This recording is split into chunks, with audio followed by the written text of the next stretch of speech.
इस वीडियो में बताऊंगा कि एकादशी कौन है, उनका जन्म कैसे हुआ, उनका मंदिर कहाँ है। बहुत कम लोग जानते हैं। शायद ही कोई ऐसा विष्णु भक्त होगा जो महीने में आने वाली 2 एकादशी के व्रत ना करता हो।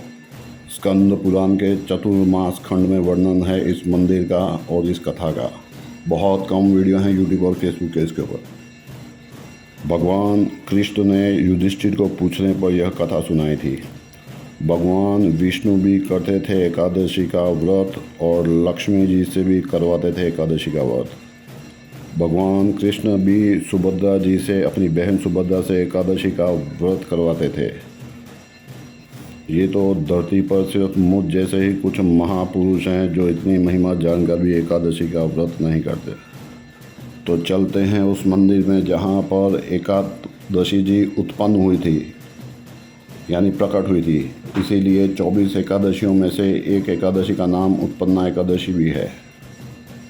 ब्रह्मा जी से वरदान पाकर नारीजंग राक्षस का बेटा मूरासुर, जिसे मूर राक्षस के नाम से भी जाना जाता था, जिसने अत्याचार किए और इंद्र को भी हरा दिया, तब वो महादेव के पास पहुँचे। तो महादेव जी ने भगवान विष्णु नारायण की शरण में जाने के लिए कहा। 12 योजन की थी ये गुफा, जिसे आज हेमावती गुफा कहा जाता है, जो बद्रीनाथ मंदिर से 2 किलोमीटर पहले है। मंदिर के अंदर एक कुंड है, लेकिन अंधेरे में शायद आप नहीं देख पाएंगे। भगवान कृष्ण का एक नाम रणछोड़ भी है और रणछोड़ जी ने भी यहाँ पर तपस्या की थी। उनकी भी मूर्ति है यहाँ पर विष्णु जी की और लक्ष्मी जी के साथ में। जब देवता हार गए तो भगवान विष्णु युद्ध करने के लिए गए मूल राक्षस के साथ में, इसीलिए उन्हें मुरारी भी कहा जाता है।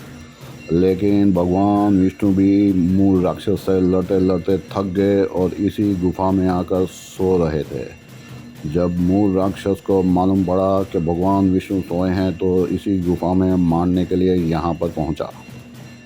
तब उत्पन्न हुई एकादशी जी इसी गुफा में भगवान विष्णु जी की छाती से। तो भगवान विष्णु से उत्पन्न हुई, इसीलिए एकादशी जी भगवान विष्णु की बेटी हैं।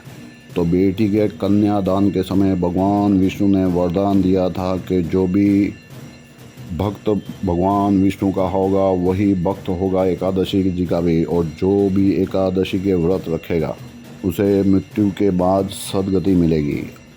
कुछ लोग अपने पूर्वजों के नाम से भी एकादशी का व्रत करते हैं और एकादशी उन्हें दान कर देते हैं। तो नारायण जी के छाती से एकादशी प्रकट हुई और उन्होंने मूल राक्षस को मार दिया।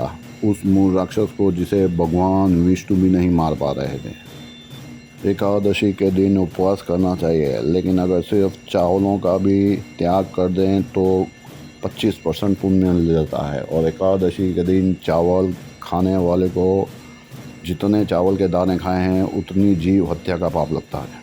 ओम नमो भगवते वासुदेवाय।